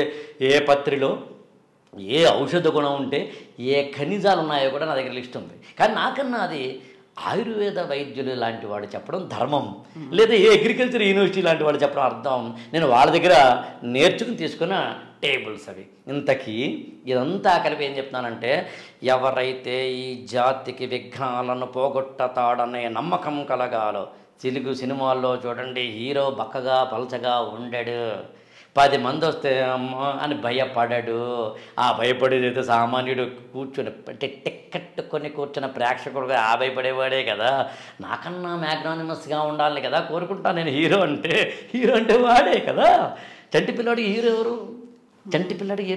6 ఏళ్ల పిల్లవాడు హీరో ఎవరు అనుకుంటున్నారు? వాడు అలా జస్ట్ తలుపు తెరిచేసరికి నల్లపిల్లి వచ్చేసరికి అనేసరికి నాన్న వెనకాల నుంచి వచ్చి నల్లపిల్లి తరిమితే ఈ 6 ఏళ్ల పిల్లవాడికి నాన్నే హీరో కదా. అలా నాకు హీరో నాకన్నా గొప్పవాడు అవ్వాలి, కండలు తిరిగి ఉండాలి, 10 మందిని కొట్టగలిగి ఉండాలి, నేను డ్యాన్స్ చేయలేను కదా, వాడు చేయగలిగి ఉండాలి. ఎలాగైతే సామాన్య ప్రేక్షకుడు సబ్కాన్షియస్ మైండ్లో అనుకుంటాడని తెలిసే డైరెక్టర్ ఒక హీరోని ఎలివేట్ చేస్తాడో, హీరోకి ఇంట్రడక్షన్ సాంగ్ ఇంట్రడక్షన్ ఏదో ఏమంటుందని బ్యాంగో వేస్తాడు. అలా ఈ జాతికి నువ్వు ఏ పని చేస్తున్నా ఏడుస్తూ కూర్చోకుండా, అవుతుందో లేదో అని ఆత్మవిశ్వాసము లేకుండా, నువ్వు కంగారు పడిపోకుండా, నిరాశలో మునిగిపోకుండా, కాలు గడప దాటకుండానే కాశీకి వెళ్ళగలనా అని నీలోనే నువ్వు భయపడిపోకుండా, ఎగ్జామ్ ఇంకా కట్టకుండానే పాస్ అవుతానా అని భయాలు లేకుండా, వ్యాపారం ఇంకా స్టార్ట్ చేయకుండానే నష్టాలు వస్తాయేమో అని నిరాశలో పడిపోకుండా, పెళ్ళి అవ్వకుండానే ఏమవుతుందో అని బాధపడకుండా ఉండే ఒకానొక నిరాశ, నిస్పృహ, నెగిటివిటీ అన్నిటినీ పోగొట్టేందుకు ఒక గణనాథుడు కావాలని, ఒక విఘ్నాధిపతి కావాలని బ్రహ్మ విష్ణు మహేశ్వరులందరూ కూర్చుని మీటింగ్ పెట్టుకుని నీకోసం ఒక దేవుడిని తయారు చేస్తున్నప్పుడు ఆయన కథలో విఘ్నాలు ఉండాలి, విఘ్నాలు తొలగించబడాలి. అలా తొలగించబడ్డం అనేది ఏ విఘ్నం చెప్పండి. మొన్న మా ఫ్రెండ్ ఒక అతను జ్వరం వచ్చింది, జ్వరం వచ్చినా కానీ లేచి నిలబడి క్లాస్కి వెళ్ళాడు అంటే మీరు పెద్ద ఎమోషన్ ఫీల్ అవ్వరు, కావాలంటే చూడండి. ఎందుకంటే ఈ జ్వరం రావడం సహజం రా. అలా కాకుండా క్యాన్సర్ వచ్చింది ఒక ఆవిడికి, క్యాన్సర్ వచ్చినా ఆ క్యాన్సర్ని జయించి ఆత్మవిశ్వాసంతో మళ్ళీ తిరిగి ఆమె తన జీవితంలో నిలదొక్కుని క్యాన్సర్నే జయించింది అన్నప్పుడు మీకు ఒక ఆత్మవిశ్వాసం కలుగుతుంది. అలా ఏ కష్టమైనా సరే, ఆర్థిక నష్టము, శారీరక కష్టము, మరొక కష్టము వచ్చిన వాడైతే కనుక ఆ మాత్రం కష్టాలు మాకు ఉన్నాయి సార్ అంటారు. కానీ ఏ పిల్లవాడైతే పుట్టిన వెంటనే అసలు ఎంత ప్రమాదం రాకూడదో, ఎంత విఘ్నం రాకూడదో అలాంటి విఘ్నాన్ని ఎదుర్కొన్న కుర్రాడు, పసిపిల్లవాడు, బాలకుడు, బాల గణపతి తలకాయే పోతే ఇక్కడ తలకాయ పోయినా కూడా, శిరస్సు పోయినా కూడా ఈ పిల్లవాడు ఇదిగో మళ్ళీ లేచి నిలబడ్డాడు.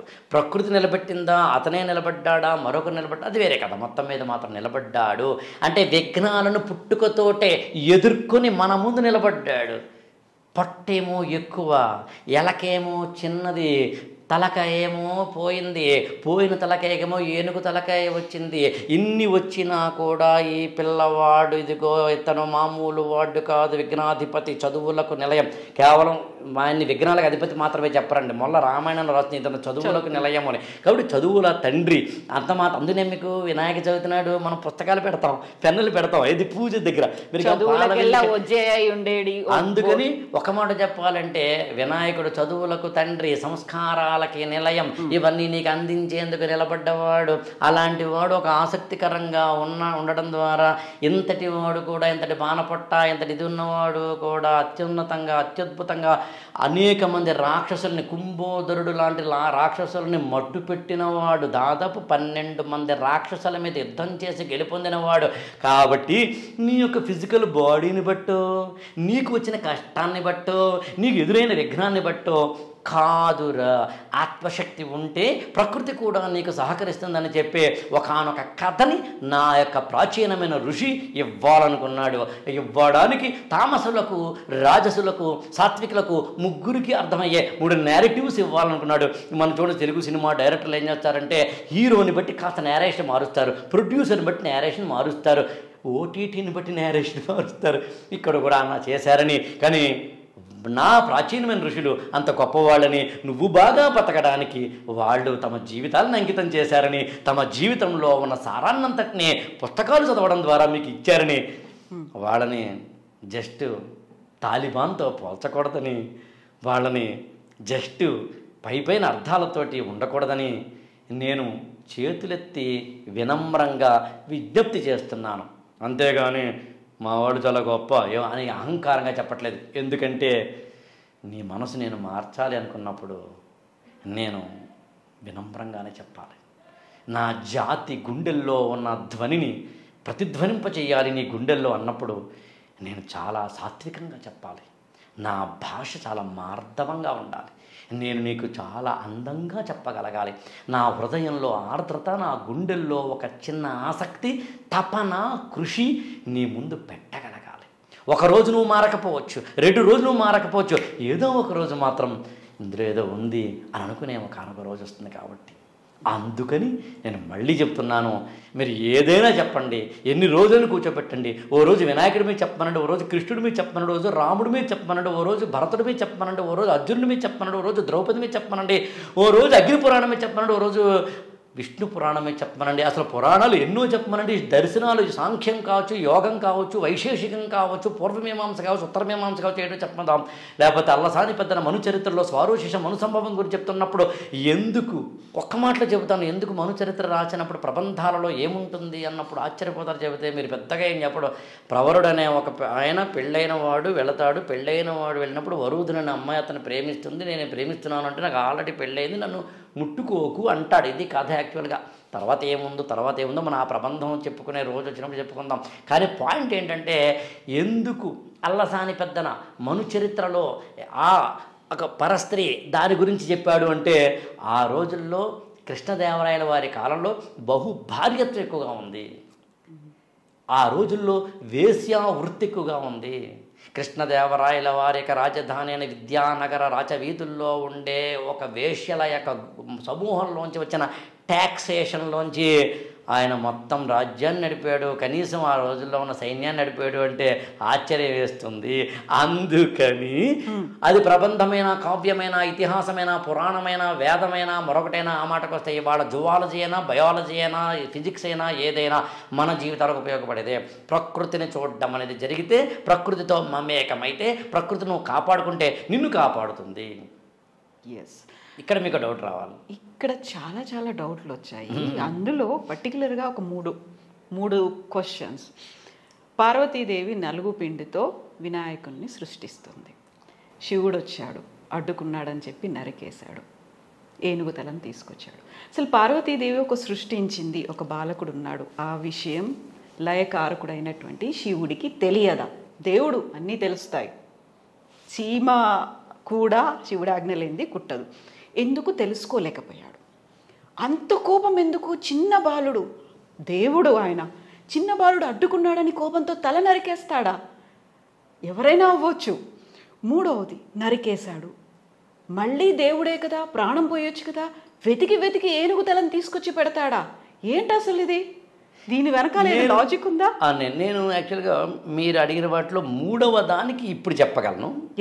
మొదటి రెండింటికి చెప్పాలి అంటే మీరు నాకు పురాణాలలో ఉండే గుణగణాల వివరణ అని ఒక టాపిక్ మనం తీసుకోవాలి. డెఫినెట్గా. అండ్ ఎందుకంటే గుణగణాలు అని ఎందుకంటున్నామంటే అదే శివుడు ఒక్కొక్కసారి రౌద్రంగా ఉంటాడు, అదే శివుడు ఒకసారి ఏమో శాంతంగా ఉంటాడు, అదే శివుడేమో ఒక్కోసారి బ్రహ్మకేమో సబార్డినేట్గా ఉంటాడు, అదే శివుడేమో విష్ణుమూర్తికేమో సుపీరియర్గా ఉంటూ ఉంటాడు. ఇవన్నీ ఇందాక నేను ఈ ఎపిసోడ్ బిగినింగ్లో చెప్పినట్టుగా వాచ్యార్థం దగ్గర ఆగిపోవద్దు.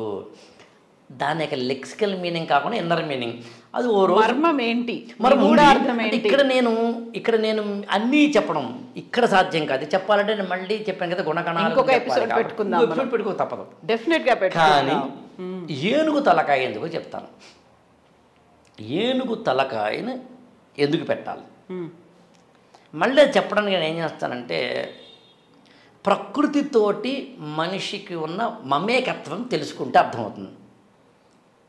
మామూలుగా ఇవాళ మనం ఎన్విరాన్మెంటల్ డే అని చేస్తాం.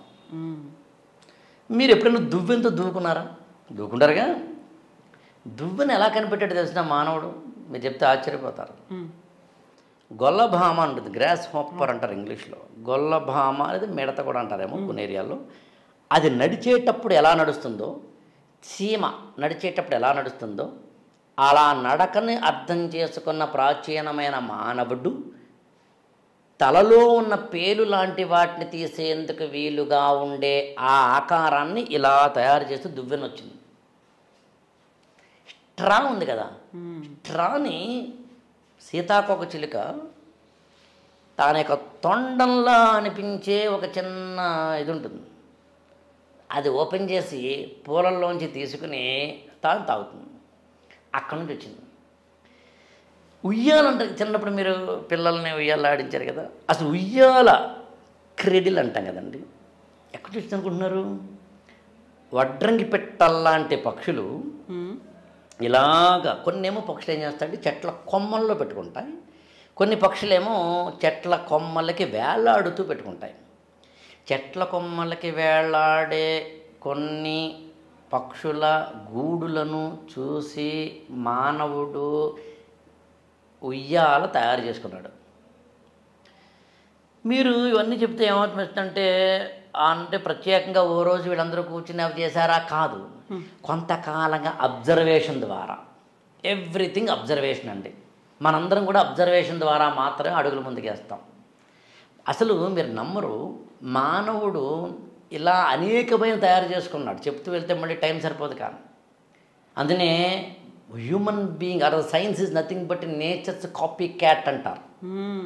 కాపీ క్యాట్ అనే ఇడియం కూడా మనిషి తయారు చేసుకున్నది, కాపీ చేసే పిల్లి నుంచి. పిల్లిని విపరీతంగా అనుకరిస్తాయి. మొత్తం జంతు జాతుల్లో అది ఒకటే ఎక్కువగా అనుకరిస్తుంది. దాని తర్వాత మళ్ళీ మంకీ, అందుకనే మంకీ సీ మంకీ డూ అని ఇంగ్లీష్లో ప్రోవెర్బ్ లేదా ఇడియం ఉంటుంది. అలా ఎందుకు చెప్తాను ఇదంటే, పిల్లల్ని కోతిలా పెంచుకుంటుంది. కంగారు జంతువు కూడా ఇలా పెంచుకోవడం అనేది చూడడం ద్వారానే పొలాలలో పనిచేసే ఆనాటి స్త్రీలు పిల్లల్ని పెంచుకున్నప్పుడు వాళ్ళ నడుము కట్టు ముందు కట్టు పెట్టుకోవడం అనేది తెచ్చుకున్నారు. ఇవాళ మన రాడారు సోనారు లాంటివి ఏవైతే ఉన్నాయో, రేడియో డిటెక్షన్ రేంజింగ్ అని చెప్పి, అలాగే సోనార్ అంటే సౌండ్ నావిగేషన్ రేంజింగ్ అని చెప్పి మనం తెచ్చుకున్నది గబ్బిలాలలో ఉన్న సూపర్ సానిక్ వేవ్స్ నేర్చుకున్నాం. గబ్బిలాలలో ఉన్న సూపర్ సానిక్ వేవ్స్ అనే దాన్ని 1920 ఆ ప్రాంతంలో ప్రొఫెసర్ హ్యాట్రిడ్జ్ అని ఆయన first time super sonic waves తోటి ఇవి తమ యొక్క కళ్ళు కనిపించాల్సిన అవసరం లేదు, ఎక్కడ ఏమి ఉండాల్సిన అవసరం లేదు, చూస్తూ వెళ్తాయి. ఇలా చెప్పుకుంటూ వెళ్తాము. జంతు శాస్త్రం మీద ఒకటి పెట్టుకోవచ్చు. అందునే మీకు కానీ మన ఐ డ్రీమ్ వర్క్ అని కోరేది అదే. బయాలజీ తెలిసిన ఒక ప్రొఫెసర్ని కూర్చోబెట్టండి, బయాలజీని వాళ్ళ జీవితంతో అప్లై చేయమనండి. జువాలజీ జంతువులన్నింటిలోంచి ఏదో ఒక గుణం మనం నేర్చుకోవచ్చు. భాగవతంలో అజగరోపాఖ్యానం ఉంటుంది, ఏ జంతువు నుంచి ఏం నేర్చుకున్నాడని చెప్పేది. అది మళ్ళీ భాగవతం ఎపిసోడే చెప్పుకుందాం. పాయింట్ అలా ఏంటంటే, మీరు ఏం అడిగారు పాపం, వినాయకుడి గురించి అడిగారు. నేనేం చెప్పాను, మనిషట ప్రపంచంలో ఉన్న తన చుట్టుపక్కల ఉన్న వాటిని అబ్జర్వ్ చేసి వాటిని ఆధారం చేసుకుని తన జీవితానికి అన్వయించుకుంటాడు. అలా మనిషికి జంతు జాతుల్లో మోస్ట్ రెలవెంట్ నియరెస్ట్ యానిమల్ ఏనుగండి. ఎలా నేను చెప్పేది కాదు, జువాలజీ ప్రొఫెసర్ని అడగండి. మాతృస్వామ్య వ్యవస్థ మానవుడికి ఫస్ట్ స్టార్ట్ అయింది. అంటే ఆడవారి యొక్క డామినేషన్ తోటి కూడిన స్త్రీలకు గౌరవం ఇచ్చే ఒకనొక మ్యాట్రీ లోకల్ లేదా మ్యాట్రీ లీనియల్ లేదా మ్యాట్రియార్కియల్ సొసైటీలోంచి మానవ జాతి పుట్టింది. ఏనుగులలో మ్యాట్రియార్కీ ఉంటుంది, కావాలంటే చెక్ చేసుకోండి. మెమరీ, మనిషికి ఎంత మెమరీ ఉంటుందో ఏనుగు అంత ఉంటుంది, ఇంకెక్కువే ఉంటుంది. ఒకసారి ఒక వ్యక్తి కలిస్తే కనుక ఆ వ్యక్తి ఒకసారి చూస్తే కనుక 100 సంవత్సరాల తర్వాత కూడా, అంటే 100 అంటే నా ఉద్దేశం ఎక్కువ సంవత్సరాల తర్వాత కూడా మళ్ళీ ఆ ఏనుగు అతన్ని గుర్తుపట్టేంత మన యొక్క బ్రెయిన్లో ఉన్న న్యూరాన్స్ కన్నా 3 times ఎక్కువగా దాని ఏనుగు ఉంటాయి. అంత మాత్రమే కాదు, మెమరీ ఇవి మాత్రమే కాదు, మస్ట్ అనే పేరుతో ఇంగ్లీష్ పదం ఉంటుంది, ఏనుగులకి వాడతారు. నేను యాక్చువల్గా మన ఇద్దరం ఇవాళ ఎపిసోడ్ చేయడానికి ఐ థింక్ ఒక 10-15 days ముందు టైమ్స్ ఆఫ్ ఇండియాలో ఒక ఆర్టికల్ వచ్చింది. ఎలిఫెంట్స్లో ఉండే కాగ్నిటివ్ నాలెడ్జ్ గురించిను మెమరీ గురించి చెబుతూ అందులో మస్త్ అనే పదం వాడిన ఆర్టికల్ రాసిన ఆవిడ కెన్యాలో అనుకుంటా. అక్కడ ఆవిడ రీసెర్చ్ చేస్తూ మగ ఏనుగుల్లో ఉండే సెక్సువల్ అగ్రెషన్కి ఆ పదం వాడతారు. అది మానవులతోటి అంటే పురుషులకి సమానంగా, మగవాళ్ళ సమానంగా ఉంటుందని నేచర్ అనేది చెప్తారు. అంత మాత్రమే కాదు, బాడీ లాంగ్వేజ్. నేను ఇప్పుడు మీతో మాట్లాడుతున్నాను, ఇలా కూర్చోలేదు నేను, ఇలా మాట్లాడలేదు నేను, మీరు ఇలా మాట్లాడచ్చు కదా మామూలుగా, ఓకే పోస్చర్లో కూర్చోవచ్చు. వినాయకుడు మీరు చెప్పినట్టుగాను ఇలాగే మాట్లాడచ్చు కదా, మాట్లాడలేదు నేను. యాక్చువల్గా తలకాయ ఊపుతున్నాను, చేతులు ఊపుతున్నాను, కాళ్ళు ఊపుతున్నాను. ఏనుగులు కూడా అంతే, బాడీ లాంగ్వేజ్ ఎక్కువ వాడతాయి. వోకల్ ఇమిటేషన్, సాధారణంగా పిల్లలు మనం మాట్లాడుతున్న దాన్ని చూసి నేర్చుకుంటారు. అది ఏ జంతువులోనూ లేదు, ఏనుగుల్లో ఉంది. ఇలా చెప్పుకుంటేందుకు చాలా ఉన్నాయి. అందుకని ఆ ఎమోషనల్ అంటే మీకు చెప్పాలంటే ఎవరైనా చనిపోతే మనం ఎలాగైతే అందరం గుంపుగూడి బాధపడతామో అలా ఏనుగుల్లో కూడా ఉంది. అందులో ఒక మ్యాట్రియార్కల్ సిస్టమ్ కావచ్చు, మెమరీ పవర్ కావచ్చు, మస్ట్ లాంటి సెక్సువల్ అగ్రెషన్స్ లాంటివి కావచ్చు, ఎమోషన్స్ లాంటివి కావచ్చు, లెర్నింగ్ కెపాసిటీస్ లాంటివి కావచ్చు, లేకపోతే కనుక టూల్ మేకింగ్ అంటాం మనం, అంటే పనిముట్లు తయారు చేయడము అనేది. మానవుడు ఫస్ట్ టైం పనిముట్లు తయారు చేయడానికి బేస్ ఏంటి అంటే బొటనవేలు. మామూలుగా అయితే చేతులు ఇలా ఉంటాయి, అన్ని జంతువులు ఇలాగే ఉంటాయి, మహా అయితే కొద్దిగా ఇలా విడిగి ఉంటాయి అంతే. కానీ ఒక మానవుడికి మాత్రమే బొటనవేలు పూర్తిగా విడిపడటం వల్ల ఏదైనా పట్టుకోవడం సాధ్యమైంది. కాబట్టి పనిముట్లు తయారు చేయడం మొదలైంది. కాబట్టి పనిముట్లు తయారు చేయడం మొదలైనప్పుడు అతను ప్రకృతి మీద ఆధిపత్యం చెలాయించడం మొదలైంది. కాబట్టి ప్రకృతికి లొంగి ఉండేది జంతువు, ప్రకృతి మీద ఆధిపత్యం తెచ్చుకునేది మనిషి. కాబట్టి అలా మానవ ప్రగతి సాధ్యమైంది. అది వేరేనే ఎప్పుడైనా ఆంథ్రోపాలజీ అని చెప్పి మీరు ఆ చాప్టర్లో చెప్పుకునే ప్రయత్నం చేద్దాం. బొటనవేలు అన్నారు కాబట్టి ఏకలవ్యుడి గురించి కూడా మాట్లాడుకోవాలి. అంటే గురువుల్లో ఉండేటువంటి వివక్ష ఎలా ఉంది, అలా అయినప్పుడు గురువు ఎలా అవుతాడు.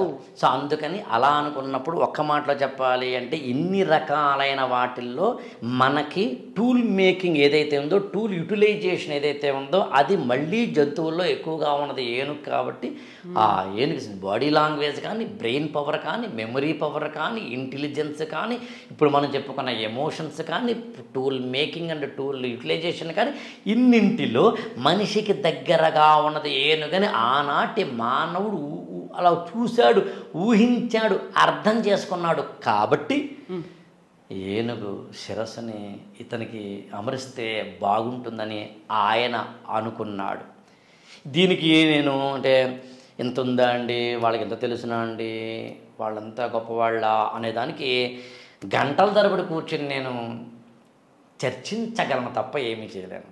బట్ నేను నమ్ముతున్నాను, నాకు ఇలా ఇంటర్ప్రిటేషన్ అనిపించింది. ఎవరి ఇంటర్ప్రిటేషన్ వాళ్ళది. నాకు అనిపించింది ఇది. ఆ రోజుల్లో నేను ఎందుకు చెప్తాను ఇది ఎంత అంతే అంటే, ఆయన ఆ రోజుల్లో ఆయన అంటే కూడా ఆనాటి ఋషి వ్యాసుడు కావచ్చు, మరొకరు కావచ్చు, వారు అందించింది ఇవాళ కూడా అప్లై చేయడం నాకు ఇష్టం. ఇవాళ కూడా మనం టైగర్స్ని కాపాడుకోవాలనుకోవటం లేదా? Project tiger. ఇవాళ కూడా మనం ఎలిఫెంట్స్ని కాపాడుకోవాలనుకోవట్లేదా? Project elephant. ఆ మాటకు వస్తే ప్రకృతిలో ఉన్న ప్రతిదాన్ని మనం కాపాడుకోవాలి. మీకు తెలుసునా? కాకి మీద మాత్రమే ఓ రోజు ప్రత్యేక ఎపిసోడ్ పెడదాం. కాకి కనుక లేకపోతే మన జీవితం చచ్చిపోద్ది. అందులో కాకి గురించి మనం మాట్లాడడం.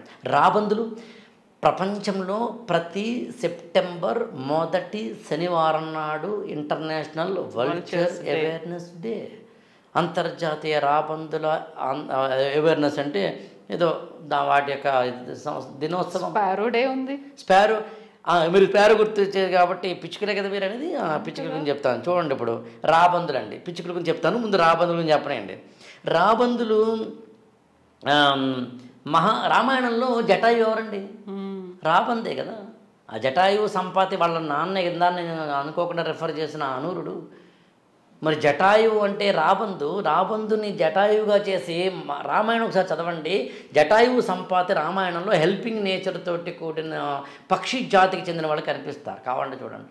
అంటే రాబందు హెల్ప్ చేస్తుందిరా నీకు, నువ్వు దాన్ని కాపాడరా అని చెప్పడం. అలా కాపాడకపోవడం వల్ల భారతదేశంలో గత 20 ఏళ్ళలో, ముఖ్యంగా 15 ఏళ్లలో డైక్లోఫెనాక్ అనే ఒక మందుని విపరీతంగా వాడటం వల్ల, జంతువుల్లో అది వాడటం వల్ల వాటి వల్ల అంటే వెటర్నరీ మెడిసిన్ అది, దానివల్ల జంతువులు చనిపోయిన తర్వాత వాటికి అడేబరాల్లో డైక్లోఫెనాక్ ఉండిపోవడం వల్ల రాబందులు వాటి మీద వాలి అవి తిన్నప్పుడు అవి రాబందులు చచ్చిపోవడానికి కారణమవుతున్నాయని గమనించడం అనేది జరిగిందని చెబితే, రాబందులు లేకపోతే కనుక ప్రతి ఏడాది కళేబరాల మీద ఉన్న వాటి యొక్క క్రిమికీటకాలను పోగొట్టే పరిస్థితి ఉండదు, కళేబరాలనే తినే పరిస్థితి ఉండదు. అలా తినే పరిస్థితి లేనప్పుడు ప్రతి సంవత్సరము మన భారతదేశంలో 6 లక్షల మంది కేవలం క్రిమికీటకాలు ఇప్పుడు చెప్పిన కాజు వల్ల చనిపోతున్నారు అన్నప్పుడు మరి రాబందుకు నువ్వు దండం పెడతావు, గబ్బిలానికి నువ్వు దండం పెడతావు, నిద్దంపు లేత కస్తూరి ముద్దవోలే అంటాడు జాషువా గబ్బిలం అనే కావ్యంలో. అందుకని రాబందు దాని పిచ్చుక అన్నారు కదా, అందుకే పునరుత్పత్తి కేంద్రాలు కూడా పెట్టారు. అదే రాబందుల మీద కాకులు ప్రత్యేకంగా మాట్లాడుకుందాం. కాకుల గురించి చూసాం కదా బలగం సినిమాలో. మరి అది లిమిటెడ్ వర్షన్ అంతే, లార్జర్ పిక్చర్ అనేది ఉంది ఇంకా అంతే.